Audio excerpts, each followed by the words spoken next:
France officially becomes the first country to strike a deal with the NCAA. Right now, the biggest story in international basketball is the NCAA using all their financial resources, grabbing all the great players from overseas and bringing them to America. The only problem with that is that weakens the longevity of some of these leagues. Some of these leagues put a lot of time, their own resources, their own coaching, their own marketing schemes in building up some of these young players in these overseas countries like France. And then as soon as these players have big seasons at age 17, 18, 19, or 20, the NCAA swipes in and they just take the best players. But France has really had enough. Now, if you don't follow this channel, you probably don't know that I'm a former 9-year pro overseas player.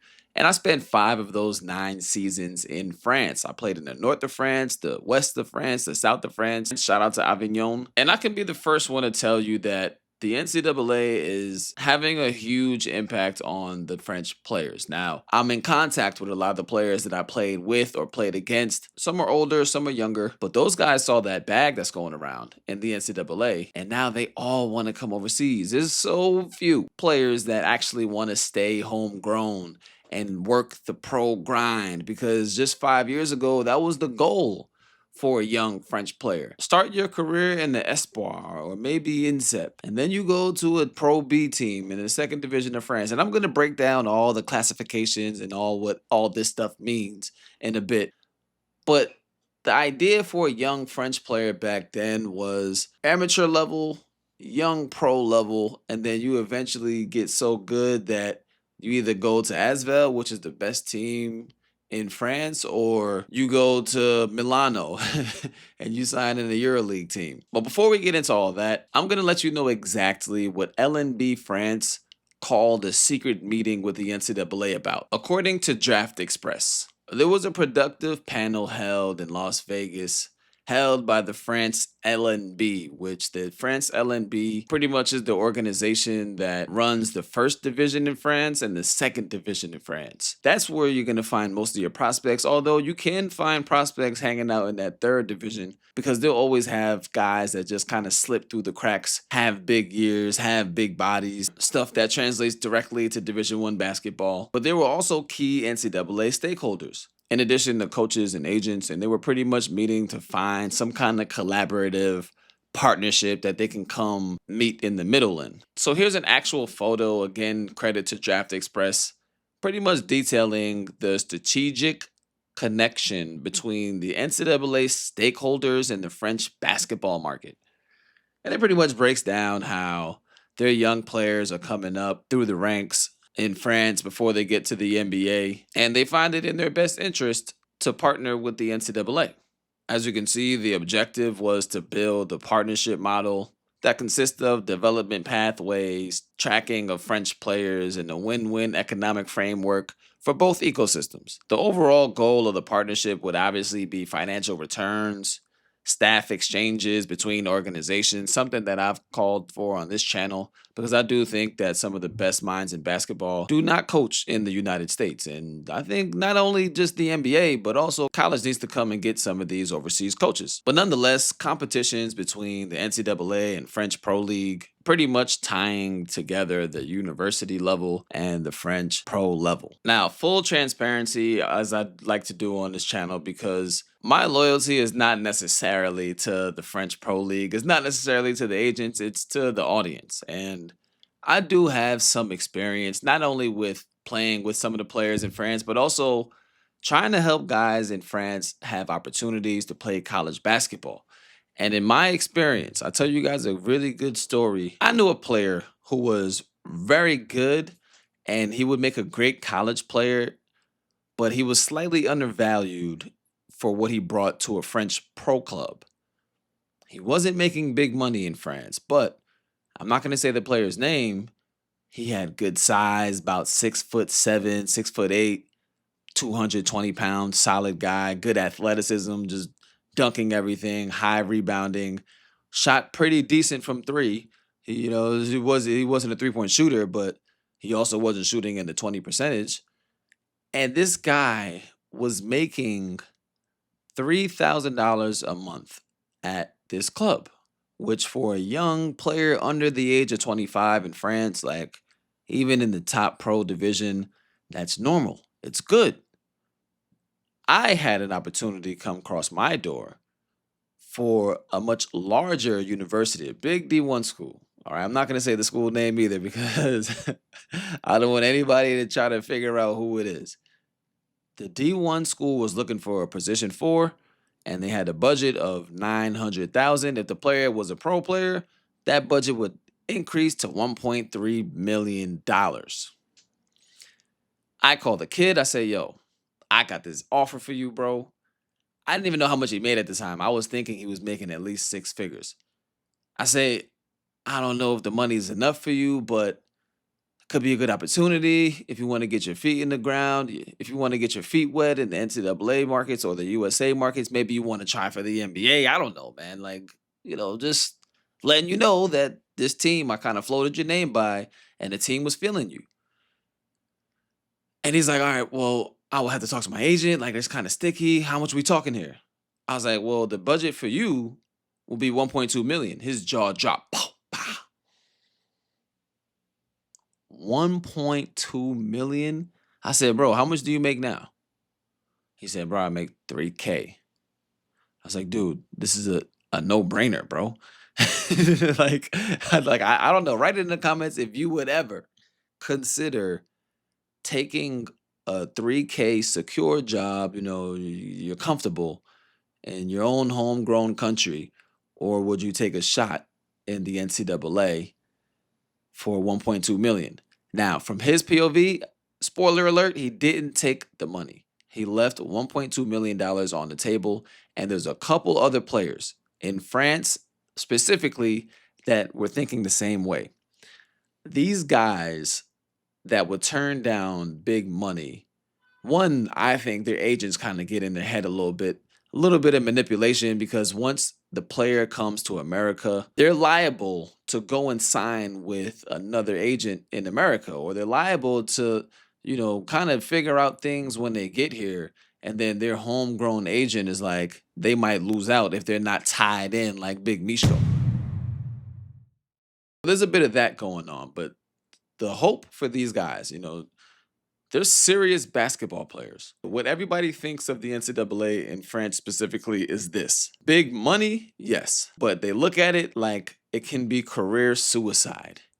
There's so many players, not just France, there's so many players that see the NCAA, especially at the time, this was last year when the NCAA was taking players that were like 25 years old. And then, now they got the 5-year rule in place, but it was very like lenient and they were taking legitimate pros over.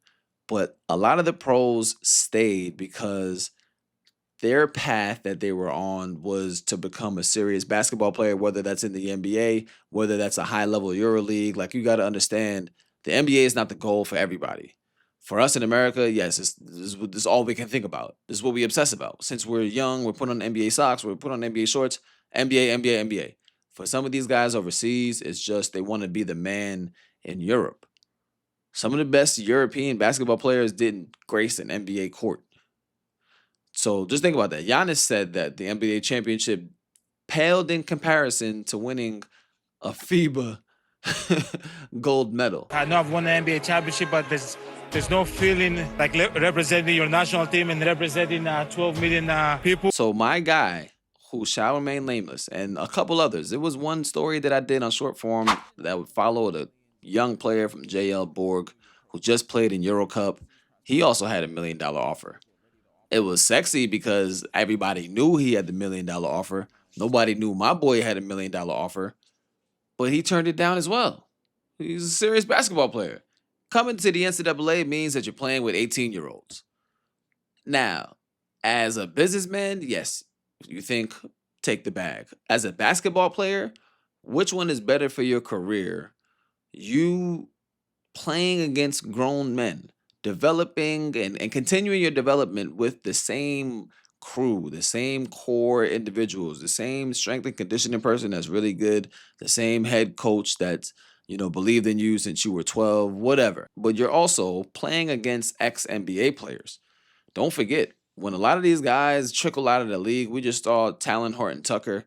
guys like Armando Bacot, guys like Brandon Boston. Like we just saw Cole Anthony, who's still 26 years old, the legitimate NBA guard, signed to go play in Australia. So these guys, when they're coming overseas, they're playing with young prospects. They're like in college, you're not in NCAA, you're not playing against anybody that was already a pro. You're playing against guys that maybe one day, if they continue to work hard and they get lucky and their bodies don't get broken down, then maybe one day they can be pros, but they're not pros. They're not high level players yet. They got high level money, but they don't have high level players. And that's the great dilemma. Because in Europe, you guys know, man, sometimes it's not all about the money in Europe. But let's continue. Some of the bigger names to leave recently in France, from the French pro divisions to the NCAA, include guys like Ilias Kamardine, Roman Doman, Wilson Jacques, Evans Boisdeur, Clarence Massamba, Johan Sissisco, Paul Mbaya. I mean, a lot of these guys are not the biggest names, to be honest. Like, there's no Victor Wembanyama on that list. However, they're players that are coming from some of the best clubs in France. If you don't know how clubs overseas function, it's pretty much like this. You'll have your space for American imports or just imports from, I don't know, Eastern Europe or Puerto Rico, whatever. You'll have your imports. Then you'll have your homegrown pros. There's only so much number of imports you can have on a team. So the rest of the players that are not imports become that much more important. Homegrown players that can really hoop, like some of those guys that used to play college ball and came back overseas and just like developing at a fast rate. Those guys are in such high demand, and those guys will always have a job because the value increases on the homegrown products because a lot of these leagues allow so much Americans to come on each team. So when you have a team like Monaco or Dijon or JL Borg, where some of those players that I just named actually came from, they'll have two or three spots for development players, just young guys that are able to come into practice, give good work. And if they're really good, yeah, like they'll play some minutes. Like you can come in and get a good run at 17 years old. That's not foreign overseas, especially in France. So bigger than the very modest salaries that those players are going to get, they're kind of like the future of the franchise because the fans kind of fall in love with them. The coach might keep his job because he's going to have this player in 2 years and that player is going to develop under our tutelage.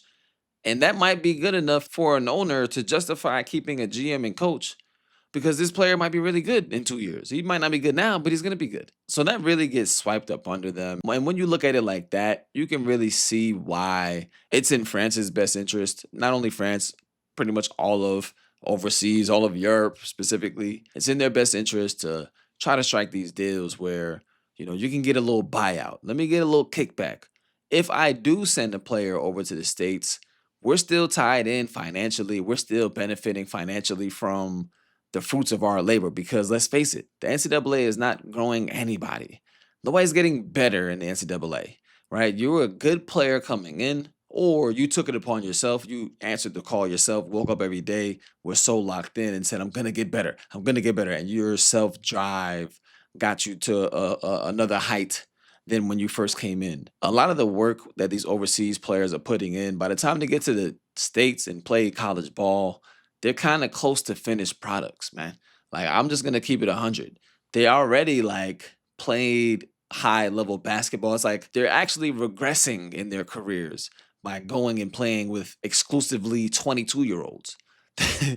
That's actually a lower level of basketball. So from the POV of the French LNB, for example, yeah, we have to both be benefiting from this because at the moment, you guys are just coming in and stealing.